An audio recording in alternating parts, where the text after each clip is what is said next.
аял киши, бала чакасы, күйөөсү баары жанында турган кезде сыртта бирдемке шыбырт десе да атасы карап коюп сыртта бирдемке жүрөт деп коркок болот.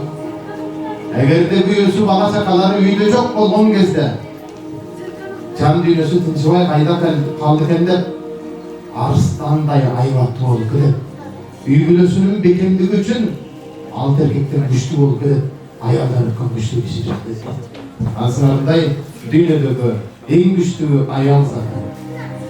Амансыздар. Салам алейкум. Кош келиңиздер. Буга чейин ала толуу мекенибизде Акалпак күнү деп майрамдаган кезде кээ бир адамдар каршы чыкты. Калпакты бир күн да майрамдайбы? Бир эле күн кийип башка күнү кийбей коюп атабыз деп кээ бир адамдар түшүнгөн жок. Бирок бир күндүн шылтоосу менен бир бүтүн улут калпакта бар кийсе болот ой деп ошол бир күндүн шылтоосу менен бир айга, бир сезонго, балким бир жылга, эми бир өмүргө кыргыз менен баш кийимди чечпей жүрөйүн деп калпакты адат кыла баштады. Дал ошонун ары бүгүн 1 февраль деп жоолук күнү деп кээ бир адамдар эмне жоолукту бир эле күн тагабы деген болушу мүмкүн.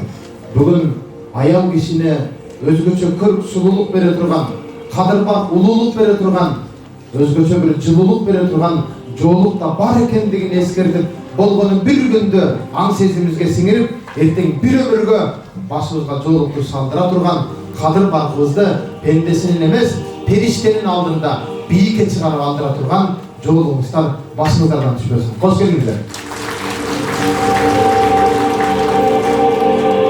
Жоолук салууну бүгүн кээ бир адамдар адап менен ибадаттын, тооба менен моданын айырмасына жетпей бараткан учурундабыз. Келиңиздер ушул жөнүндө да окуйм. Адап менен ибадаттын айырмасы бар. Кээ бир адамдар сүйлөп аткан кезинде деп жөтөлүп, же болбосо тилин чыгарып, же желкесин кыймылдап момунтуп турат. Бул өзүнчө бир адатка кирет. Ал эми ибадат бул андан таптакыр бийикте турат. Дал ошондой эле тооба менен моданын да айырмасы бар. Кээ бир кыздарыбыз бүгүнкү күндө жоолук салууну бир модага айлантып барат. А бирок бул мода эмес, бул тообанын бир түрү болчу. Аллахка болгон ибадаттын бир түрү болчу. Аллах Таала Нур сүрөсүндө 31-аятында авраттыңарды жапкыла деп буйрук берген. Демек жоолук салынуу бул мода эмес. Бул Аллахтан буйрулган бир парыз, тооба, ибадаттын бир түрү экендигин унутпаңыздар. Андыктан бүгүн жоолук салынсам жарашат бекен, башкалар менен карашат бекен дегендер унутпаңыздар. Жоолук салсам жаратканга жагам бекен деген ниет менен Аллахтын буйругун аткарып, Аллахтын ыраазычылыгын алам бекен деген үмүт менен тагыңыздар иншалла. Баягыда сахабалардын эки аял, сахабалар жашоосуна кайтайын. Эки аял бири-бири менен 4 көчөдө жолугуп калды. Кесилиш 4 көчөдө жолуккан кезде бирөөсү жоолук оронуп турат, бирөөсү оронбогон. Жоолук салынбаган аял берки аялга карарда, эмне үчүн жоолук салдың? Десе ал аял айтты. Укпадыңбы? Пайгамбарыбыз алейхиссалам айтты. Нур сүрөсүндө Аллах Таала айтты. Авратыңарды жапкыла, жоолук салынгыла деп Пайгамбарыбыз алейхиссалам буйрук берди, укпадыңбы деди. Десе чачы жайылып турган аял айтты. Укпаптырмын. Сенден сураныч. Мынау 4 көчөнүн арка өзүндө менин үйүм турат. Ошол үйүмө кирип, бир жоолук алып келсең, мен сени күтүп турам ушул жерде деди. Берки ортага таң калды. Ай, үйүң ана жолдун арка өзүндө экен. Бар кирип таап ала бербейсиңби десе, анысы берки аялдын сөзүн карап. Сиз менен биз сабак ала турган сөз айтты. Ал аял сөзүн көзүнө жаш алып ушинтип баштады. Жок, досум, үйүм арка өзүндө болсо да, мен Аллахтын буйругун ушул жерде уктум. Ушул жерден баштап амал кылам, барып келме сени күтүп турам деди. Урматтуулар, Кудай Тааланын буйругун канча жолу кайсы жерден уктук жана канча жолу аткарып атабыз. Келиңиздер, Пайгамбарыбыз алейхиссаламды сүйөм дедик. Сүйгөнүңдү сөзүң менен эмес, өзүң менен далилдеп бер. Айша энебизде, Хадиче энебизде, Фатима энелерибизди сүйөм дедиң. Сүйгөнүңдү сөзүң менен эмес, өзүң менен далилдей турган учурдабыз бүгүн. Буга чейин ыйман темасында толтура сүйлөп келдик. Кудайга шүгүр, ыйман темасында алдыга жылдык. Эми мындан буягына көркөм, адеп, ахлак, кулк мүнөз темасына өтүшүбүз керек. Анткени ачык айтайын, Deputat da iymandуу, президент да iymandуу, милицияң да iymandуу, докторуң да iymandуу, бардыгыбыз iymandуубуз Кудайга шүгүр. Бирок амалга келгенде, жашап көрсөтүүгө келгенде проблема ошол жерде болуп атат. Анткени жолдон кармап алган милиция ыймандуу, бирок документиң сол турса да акча бермейинче кой бербейт. Ой, докторуң ыймандуу, акчаң болсо операция кылам, болбосо өлүп кете бер деп карап отурат ана адамга. Ошондуктан эмне болду? Демек ыйман темасынан антып өтүп балким жашап көрсөтүүнүн заманы бүгүнкү учурдун талабы ушул окшойт. Урматтуулар, Пайгамбарыбыз алейхиссалам аял киши 4 нерсесине карап үйлөнөт dedi. 1. Аял киши сулуулугуна карап үйлөнөт. 2. Аял киши ата тегине карап үйлөнөт. 3. Аял киши өзүнүн байлыгына карап үйлөнөт. 4. Аял киши ыйманына карап үйлөнөт dedi.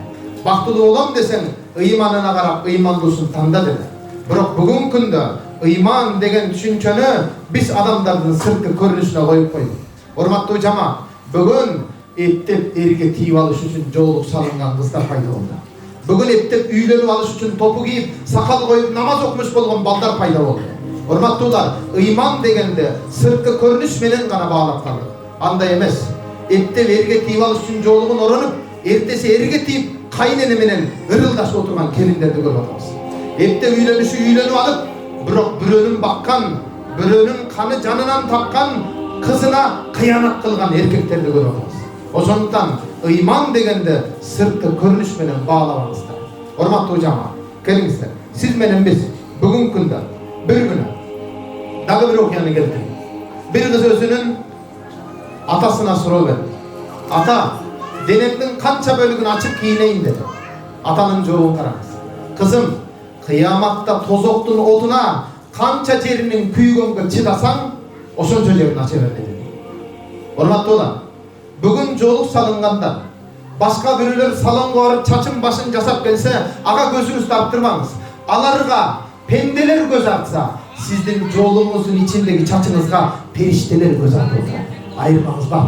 Бир тууганым, пенделер менен периштелердин көз артканында айырмасы бар. Ошондуктан келиңиздер, бүгүн жасануу, бүгүн сулуулануу, бүгүн өзүн өзү көрүп берүү, аял заты ал сиздин үйдөгү абышкаңызга, үйдөгү апеңизге, үйдөгү бир тууганыңызга болсун. Бүгүнкү күндө сыртка жасанып чыккан аялдардын бардыгы сырттагы чоочун аялдар үчүн, сырттагы чоочун эркектер үчүн жасанып атабыз. Бирок өзүңдүн махрамың, өзүңдүн күйөөң, өзүңдүн аялың, бала чакаң үчүн жасанууну унутуп бараткандайбыз. Ошондуктан жалпы аял затынан, ушул жерге келген келиндерден суранам. Келиңиздер, үйдөгү күйөөң үчүн жасан, үйдөгү абышкаң үчүн жасан, сыртка жасанбасаң жасанба. Биз эң жаман кийимдерди үйдө кийебиз. Тескерисинче, эң жаман кийимди сыртка кий керек болсо. Эң жаман мамилени сыртка көрсө, бирок мамиленин эң жакшысын үйүңө көрсө. Айтайынбы сахабалардын жашоосуна? Караңыздар, илгери сахабалардын эшигинде эки каккыч болгон. Бирөөсү ичкерек, бирөөсү калыңыраак. Билесизби кандай? Ичкереги аял киши үчүн, калыңыраагы эркек киши үчүн каккылык болгон. Ичкериде сахабанын күйөөлөрү, сахабалар жок болсо, аялдар ичкериде болсо, сырттан каккылыккан үндүн жоон ичкелигине карап туруп, аял же эркек келгенине баанбай келет. Кээде эркек келип калса, ичкеридеги аял үйдө махрамы жок. Эшикти аялдар унутпаңыздар, эркек ачат. Аялдар ачпайт. Эшик каккылап келсе, биз эркектер жатып алып, катын карап койчу деп жата беребиз. Андай эмес. Эркек киши эшикти ачсын. Махрамың, авратың, өзүңдүн никең, аялың, бала чакаң сенин аманатың, ага эч эркектер. Аялдар, үйдө эркек жок болсо, сыртта эркек киши эшикти каккылаган болсо, ал сахабалардын аялдары ушундай болчу. Эң жаман, эң чиркелиштүү үнү менен эшиктин бери жагынан карап, "Кемал, үйөм жак эле неге келдиңиз?" дейтилер. Жок беле, кечиресиз деп кетип калат. Биз тескерисинче, күйөөң жок болобу, бар болобу, эшиктен бирөө каккалап калса, "Кандайсыз, келиңиз, аяшпы? Эме досумуз жок эле, кереңнен болсун, сен чай ичиң" деп кайра эң назик үн менен үйгө алып кирип кетебиз анаганда. Унутпаңыздар, шайтан үй бүлөлөрдү бузуу эң негизги максаты. Тескерисинче, ичкериден эң чиркелиштүү үн менен жооп бериңиз, сырттан кайра кетип аткан эркек, "Тооба, аял жаман чиркелиштүү экен, канча жашайт экен ошо менен ай" деген жаман ой менен кетсин. Назик үн менен сүйлөсөң, "Ушу досумдун аялы яман чоп кетет", ушундай үн менен келет. Ошондуктан аялдар, эң сонун үн, эң сонун мамиле, эң сонун кулук мүнөз, эң сонун сулуу кийимдер ал өзүңдүн үйүңдөгү жубайыңа болсун. Урматтуу аялдар, ажырашуунун дагы бир түрүн айтайынбы? Кайсы бир деңгээлде ушулда мисал, эркектер сыртта, сапарда, үй бүлөмдү багам башка кылам деп иштеп жүрүшөт. Айрыкча ресторан, кафе башка жерге барган кезде, ишканада болсун, башка аялдардын кылган мамилеси. Байке, саламатсызбы? Кечиресиз, кандай тамак каалайсыз? А бизде мындай жок эле да деп момундай мамилени үйгө келген кезде өзүнүн аялынан көргүсү келет. Мамиленин эң сонунун үйдөгү аялынан көргүсү келет. А биз аялдар келди, эшикти ачар замат каякта жүрөсүң быжыраган деп баштайбыз. Эң сонун мамилени өз аялынан көрө алмаган эркек башка чоочун аялдарды карай баштайт. Ошондуктан күйөөңдү жакшы көрөсүңбү? Күйөөңдү башка бирөөдөн кызганатасыңбы? Анда күйөөң көрүп аткан башка аялдан да жакшыраак жасан. Күйөөң көрүп аткан башка аялдан да жакшыраак мамилени үйүңдө сен көрсөтө бер. Тагырага аял киши үйдө нур бол. Ошондо эркектер сага сыртта кул болуп иштебейт. Ана ошондой болуу керек. Шөтө болсоңуз керек болот.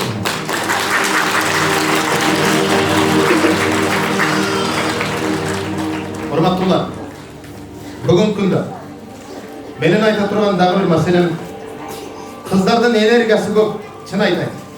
Кыздарда энергия толуп ташып турат. Эркектерде тескерисинче. Ошон үчүн дагы аял киши бир колу менен бешикти, бир колу менен дүйнөнү терметет деген. Аял кишиде энергия көп. Биз эркектер аялыбыз дүйнө көз жумса, же болбосо башыбызга бир кыйынчылык түшсө, өзүбүздү өзү таштап салабыз. Бирок аялдар андай эмес. Аялдарда энергия көп. Күйөөсү өлүп кетсе дагы аялы бала чакасын, үй бүлөсүн бекем кармап кете ала тургандай аял кишиде энергия көп. Ошондуктан аял кишиге баа берем. Аялдар, караңыздар. Бүгүн күйөөлөрдүн кадырын, баркын көтөргөлө. Аялдын укугу аял дей берип, эрдердин укугу тебеленип барат. Ачык эле айтайын. Эркектердин да кадырын, баркын көтөргөлө.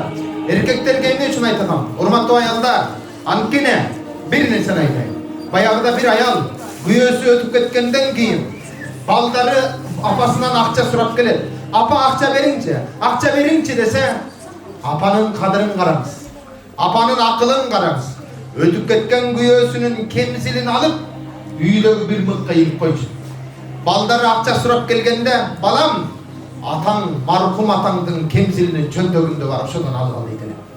Чуркап барып өтүп кеткен атанын чөнтөгүнөн акча алып чоңойгон балдар, атам өлсө да бай экен, акчасы түгөнбөйт экен деп, атага болгон сүйүү, махабат менен чоңоюшту. Көрдүңүзбү? Өтүп кеткен атанын кадырын бийикке көкөлөткөн энелер бар. А биз болсо тирүү турган эрди өлтүрүп аткан даражадагы аялдарда кээде пайда болуп барат. Ошондуктан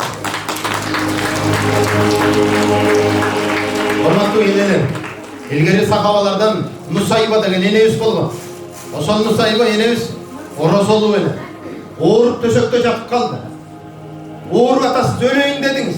Оозуңузду ачыңыз деген кезде эне не деди? Ла, жок ачпайм.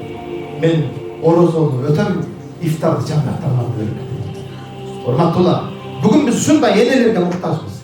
Энелер кадыры баркы жогору болуш керек. Бир колу менен бешикти, бир колу менен дүйнөнү терметкен энелерге муктажбыз. Урматтуу аялдар, жеңил ойлуктан качыңыздар. Жасанууну, салонго барып жасанып келген кыздар, салонго барып каш кирпик жасасаң болот. Салонго барып чат жасасаң болот. Салонго барып кирпик жасасаң болот. Бирок салонго барып акылыңды, мээңди жасай албайсың. Салонго барып үй бүлөңдү сактай албайсың. Салонго барып кайненеңе жагына албайсың.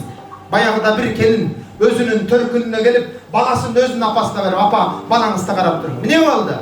Күйөө балаңызга жакпай калган окшойм. Ушу салонго барып кичине чачымды кыскартып келейин дейт. Десе эне акыллуу экен. Кызым, күйөө балаңга жагыш үчүн чачыңды кыскартпай, тилиңди кыскартсаң жагат элең дейт. Ошондуктан келиңиздер, урматтуу аялдар. Урматтуу аялдар, ушул жерде бир нерсени айтайын. Жаш кыздар да бар экен, ойлоп кыздар, сиздерден сураларым. Ата-энеңер сиздерге бала кезиңерде садикти тандап берген. Өзүңөр каалап могу садикке барам деген эмессиңер. Мектепти тандап берген, лицей, колледжди тандап берген, университет кесибиңе чейин тандаганга жардам берди. Бирок эң негизги тандай турган жерде ата-энени аралаштырбай атасыңар. Үй бүлөнү тандап атканда аралаштырбай атасыңар.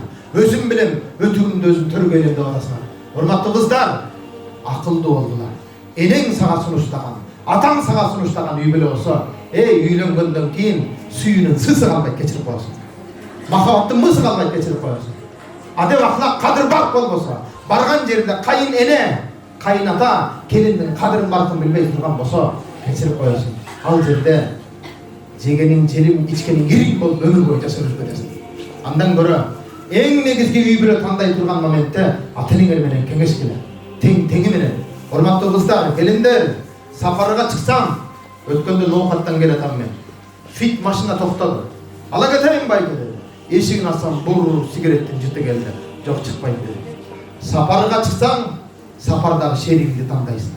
Бизнес баштасаң, бизнестеги шеригиңди тандайсың. Урматтуулар, сапардагы, бизнестеги, бир иштеги шеригиңди тандайт экенсиң, демек күйөөгө чыгып аткан кезде шеригиңди танда. А киши менен бир күнгө эмес, бир айга эмес, бир жылга эмес, бир өмүргө сапарга чыгып атканыңды унутпа. Ошондуктан бул да өтө чоң маселе. Урматтуу апалар, илгерки кыздар, илгерки энелердин айырмасы эмне айтайынбы? Алар өздөрүнө күйөө тандаган эмес. Алар төрөлө турган балдарына ата тандаган. Мына ушул жерде айырма болгон. Сиздер да өзүңөргө күйөө тандаштан мурун келечек балдарына кандай ата болуп бере алат деп балдарыңар жөнүндө ойлогула. Ата тандашты билгиле.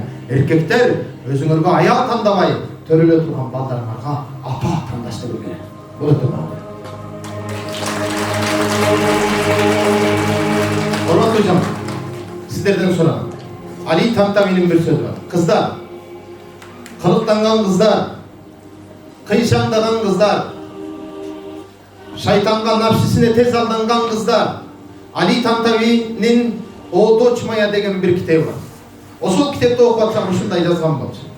О дочь моя, о кызым мен, эгерде кимдир бирөө сага келип, аркаңан тийишсе, шылкымдык кылса, өткөндө бир семинарда отурам, бир кыз мага айтат: "Ага, мына жөндөп коңчу, мага тийип атат" дейт. "Эй бала, жөн" дедим. "Бала жөн." Кайсы бир учурда дагы бир ошол кыздын үнү чыкты. "Ага, мына жөндөп коңчу", бул рет башка бала экен. "Ти жөнчү ла" деди. "Эй жөн, эй" дедим. Анан акыры чыдабай кеттим да: "Кызым, ук мени. Проблема балдарда эмес, проблема сенде." Анткени Али Тамтаминин "О дочь моя" деген китебинде жазып атат: "Если вдруг кто-то тебе подойдет, кимдир сага келип ушинтип тийише турган болсо, то тогда снимай свою туфельку и бей по башке" деп атат. Сен сага тийип аткан кезде туфлиңди чечип, башыңа атур, ээлиңе отуруп калайын, былжыраган апмак көкме, сенде эжең энең бардыр, эмне тийишесиң, колуң сыңгыр деп бакырып карганып кирчи, анан экинчи тийише экен. Жок, антпейт. Тескерисинче эмне жөнчү эле, бул деген сөзчү тийишчи мага жагат атат дагы деген сөз. Ошондуктан кыздар, насип кылыңарды намахрам болгон бирөөгө эмес, махрамына көрсөткүлө. Эң сонун мамилеңерде, өткөндө ресторанда отурсам, официант кыздар тамак алып келип атат, ташып, "Саламатсызбы, дагы эчтеке керек эмеспи, чайыңар барбы" деп. Биракта карап ичишимен сүйлөдүм. О Кудай, ушул кызмат кылып аткан, тейлеп аткан официант кыздар клиентине кылган мамилесин үйдөгү кайненеси менен күйөөсүнө кылганда, булардан өткөн бактылуу келин болбойт эле дедим да. Туурабы? Ошондуктан кыздар эң сонун мамилени үйдөгү энеге, үйдөгү атага, үйдөгү аял, күйөөгө, бала чакага көрсөтүп бергиле. Апалар, балдарың бактылуу болсун деп каалайсыздар, туурабы? Акыркы кеңешим, каалоом, суранычым ушул. Аял заты, сиздер өзүңүздөр бактылуу болмоюнча эч качан балдарыңар бактылуу болбойт. Ошондуктан өзүңөрдү бактылуу сезгиле. Каяктан ушуга тийдим экен, ушунун ордуна айылдагы аксаматка тийип кетсем болмок экен деп өкүнүп отура бербегиле. Аллах Таала сиздерге жаман көрсөткөн нерсенин аркасына жакшылыкты жашырып койгон, муну унутпаңыздар. Күйөөңүз барбы? Кудайга шүгүр деңиз, кадырына баргана жетиңиз. Мынау жерден чыгып бүгүн үйгө барган кезде, кечинде күйөөңүздөр келип калган кезде, "Атасы, келиңиз" дегиле. Ана эсөө эшиктин астына жаппасына жүрдүм. Ого, не болуп кетти деп. А бизде тескерисинче жакшы мамиле кылган болсо, чотто не то азыр ушу 5-6 миң сурайт дейт. Урматтуу аялдар, келиңиздер, жалпыңыздар, башыңыздарга салган жол. Аллах Тааладан буйрук парыз экен, унутпаңыздар, бул жөн эле мода эмес. Ай, кечегидей музейге чыгып чечингендер бар. Өзүмдүн денем өзүм билем дегендер бар. Ай, толба кылдым. Өзүм денем өзүм билем десең, анда өзүмдүн көңүм өзүм билем деп жеп ал болмосо. Андай эмес, урматтуулар. Аллах Таала буйрду, ал парыз, ал приказ, который не обсуждается, ал буйрук, ал парыз желкеңдеги карыз. Ошондон урматтуу аялзада, башыңыздарга салынган жолук сиз менен бизде жаханнамдын тозоктун отунан сактасын иншалла. Энеси жакшынын, балдарынын баары жакшы, атасы жакшынын, балдарынын бири жакшы дейт Кыргызстан. Энеси жакшынын, балдарынын баары жакшы, атасы жакшынын, балдарынын бирөө жакшы, бирок баары эмес. Ошон үчүн да эненин кадыры көрдүңүздөрбү? Энелер чоң мектепсиздер, апалар чоң мектепсиздер. Ошондон өзүңүздөрдүн кадыр барыңыздарды жогору кармаңыздар. Бир дамлага келип бир аял арызданат. Эмне үчүн биз аялдар эркектерге баш ийебиз, эркектер бизге эмес деди. Десе аялдан сурады дамла. Балам, кызым, келиним, балдарың барбы дейт. Бар. Канча? 3. Кудайга шүгүр де. Аллах Таала кудуреттүү зат. Ислам эң улуу дин. Көрдүңбү? Сенин өзүң бир эркекке баш ийдиң, а бирок сага 3 эркекти баш ийдирип коюптур. Ким артык кимден? Баалап ал өзүң деди. Ошондон келиңиздер. Эркек киши ата-эне разы болмойча жаннатка кире албайт. Аял киши күйөөңөр разы болмойча жаннатка кире албайсыздар. Пайгамбарыбыз алейхиссалам мираска көтөрүлдүм. Жана мага жаннат, жаханнам оттору көрүндү. Тозокту карадым, тозокто эң көп аялдар экен деди. Эмне үчүн деди? Деген кезде Пайгамбарыбыз алейхиссалам айтты. Жол ушундай экен. Аялдардын көбү нашүкүр, шүкүр кылбаган айынан тозокко кирет экен деди. Ошондон аялдар шүкүр келтириңиздер. Бöle болбоду эле заматта карганып, заматта шиленип, заматта өкүнүп, заматта тездик менен чечим чыгарып салмаңыздар. Күйөөгө итаат кылыңыздар, бала чаганы тарбиялаңыздар. 2 жашка чейин баланы көкүрөк сүт менен эмизиңиздер. Анан кийин памперс кийгизе берип, коомго оорукчан балдарды кошуп атасыздар келиндер. Келиндер суранам, а дегенде эле ма деп памперсти чаптай бербеңиздер. Керек болсо, ай, кир жууган жоксуңар келиндер. Ана баатыр энелерге окшоп кир жууган жоксуңар. Чындап айтайын, камыр кылып нан жапкан жоксуңар азыр келиндер. Бардыгын стиралка, бардыгын машина кылып атат. Даяр кирди стиралка жууп атабы? Анда пачка памперс албай, пачка шымал памперс кийгизме аняка салып кое бер. Сен жууган жоксуң зато. Мен азыркы кайын энелерди аяймын. Азыркы баатыр энелерди аяймын. Билесиңерби эмнеге? Ал баатыр энелер өздөрү бала төрөп, баласын колтуктап, кайын энесине кызмат кылып, аны сүйүнтүп, жүрөктөрү толкуп жашаган энелер бүгүн келиндеринен коркуп жашап атышат. Ошондон ай келиндер, балаң жакшы болсо бир бактың, кызың жакшы болсо 1000 бактың, бирок келиниң жакшы болсо чын бактың дейт ойлойм. Ошондон келиндер, өткөндө бир келин мага айтат, күйөөм жакшы, бирок кайненем начар да дейт. Келиндер уккула. Күйөөң жакшы, күйөөңдү баккан, күйөөңдү тапкан, күйөөңдү тарбиялап өстүргөн кайнене кантип начар болсун? Сен көзүң көр экен, күйөөң жакшы болсо, жакшы күйөөнү баккан кайненең күйөөңдөн 40 эсе жакшыраак деди. Туурабы? Не болуп жатасыздар ана? Ошондон келиңиздер. Келиндер, жакшы чыкса келиниң балаңды баштан төрөйсүн, жаман чыкса келиниң өз уулуңа өгөйсүн деген кеп бар. Келиндер, эриңерди өзүнүн энесине өгөй бала кылып койбоңуздар. Кайтар дүйнө сен чоңойтуткан балаң эртең сенин башыңа ушу балекет тап келбесин. Дагы бир нерсе. Өткөн жылы, мындан 3-4 жыл мурун алтындан сепичка алып келдим. Апамды кучактап мойнуна тактым, кулагына тактым, шакек колуна тактым да, апа сизге деп мойнуна тактым. Бул окуядан бир нерсени айтайын. Келиндер, күйөөңөр энеси үчүн, атасы үчүн, күйөөңөр өзүнүн бир туугандары, күйөөгө чыгып кеткен карындаштары эжеси үчүн кылып аткан жакшылыкта тоскоолдук кылбаңыздар. Ал эриңде туугандардын да акысы бар, бир эле сенин акың эмес. Тоскоолдук кылбаңыздар. Мен эмне кылдым? Бул окуяны айтайын. Бир бала апасын кучактап мойнуна сепичка тагып атса, апасы айткан экен, балам, мага алдың рахмат, бирок келиниме да алдыңбы дейт. Десе жообун караңыз. Апа, келиниңизге алган жокмун. Келиниңизге ниет кылып албадым. Келиниңиздин колтугунда, койнунда өзү чоңойтуп аткан баласы бар. Ошол бала чоңойгондо алып берсин деп ниет кылдым деген.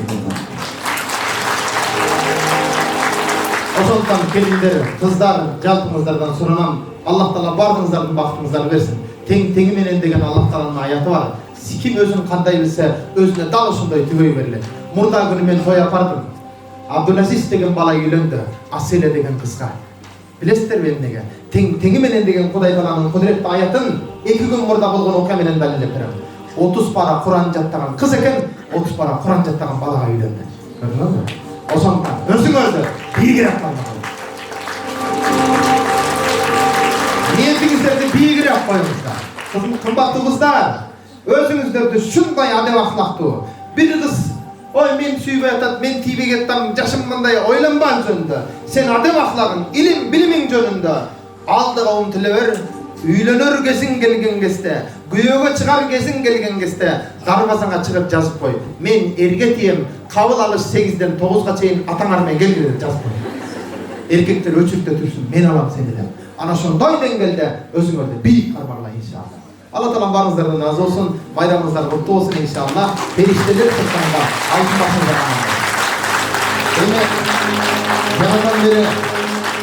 Yanından beri belekler tapşırıp oturasızlar. 75'te naşkan aksakal enes bolsa, 7 yaşta baskan kişiге kızlarыбыз kelip oturat. Menime barlık nominatsiya menen belek berip büktüňüzler okşoyt. Menem uşul jerde жаңы nominatsiya jaratayın anda. Mono jerde kelini menen gelgen kaynene olsun men atayın bir jol attım, şol tapşırayım.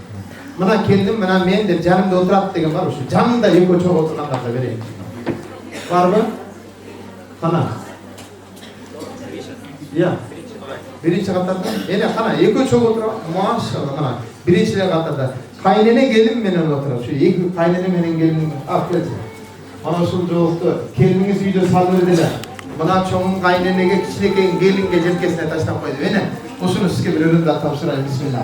Olsa, kaynene gelin.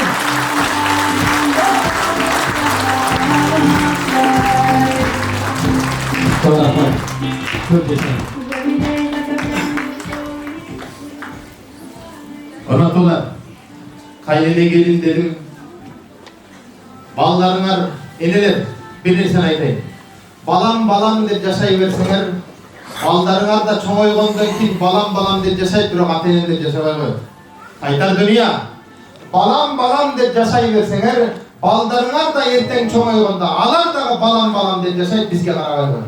Oşondan ballarıňardyň göz aldynda canım apam dep mamile kılıp yaşagala, mınany görüp çoňoýgon bala, erteň saga dagы canım apam, men sizni süýem dep çoňoýar. Oşondan balam dey berbeý, balaňardyň göz aldynda ataga mamileni, apaga mamileni, ata-enege urmat seni körsötüp çoňoýtdylar. Hormatly ata-eneler, ballarıňardy tarygala. Kanikulga çıgar zaman kelinler şahardagılar, ana kurska, kompüterge, başkaga jönötösüňer. Eň oňoý kurs aýtaýynby?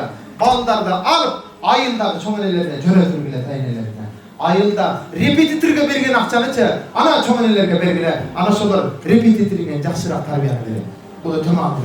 Oşondan ata-eneler menen mamileni alystat koýbagala. Ata-eneden mamileni üzgün kişiden, tuğanlıktan mamileni üzgün kişiden Allah da mamileni üzgün koyar. Oşondan apam dep yaşagala, apam dep süýüp yaşagala. Bir hadisli jalpyrızlarga melek kılan, Peygamber aleyhisselam, ömürüm uzun bolsun deseňer, kalaýsızlarmy?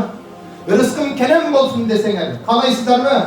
Jaman ölümden sak bolayım deseňer, kalaýsızlarmy? Anda tuğanyňar menen mamileni bekem kılgıla deyip Peygamber aleyhisselam. Oşondan keliňizler.